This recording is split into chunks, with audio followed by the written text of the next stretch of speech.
মধুপুর থানার উদ্যোগে গ্রাম পুলিশদের মাঝে ঈদ সামগ্রী বিতরণ করা হয়েছে।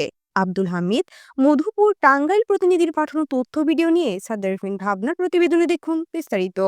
টাঙ্গাইলের মধুপুর থানার অফিসার ইনচার্জ এমরানুল কবিরের উদ্যোগে উপজেলার 11টি ইউনিয়নের 94 জন গ্রাম পুলিশের মাঝে ঈদ উপহার সামগ্রী বিতরণ করা হয়েছে।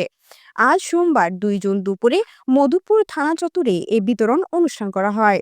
অনুষ্ঠানে প্রধান অতিথি উপস্থিত থেকে এ ঈদ উপহার সামগ্রী তুলে দেন মধুপুর উপজেলার নির্বাহী অফিসার মোহাম্মদ জুবাইর হোসেন। ঈদ সামগ্রীর মধ্যে ছিল সেমাই, চিনি, সয়াবিন তেল, ডাল, সাবান ইত্যাদি। এ সময় উপস্থিত ছিলেন থানার SI Sharif Haider, SI Abul Kalam Azad, SI Helal Uddin, ASI Rehena Barbi সহ আরো অন্যান্য পুলিশ সদস্যগণ। আমাদের মধুপুর থানার ইনচার্জ উনি আমাদের ঈদ উপহার আয়োজন করেছেন এই প্রথম, এবং আমাদের মধুপুর ইউনো মহোদয় আমাদের তার সমন্বয়ের মাধ্যমে আজকে আমাদের এই প্রথম আর কি গ্রাম পুলিশের মধুপুর থানার এই প্রথমে আমাদের ঈদ উপহার আমরা পেলাম। আমরা অনেক আনন্দিত, অনেক খুশি।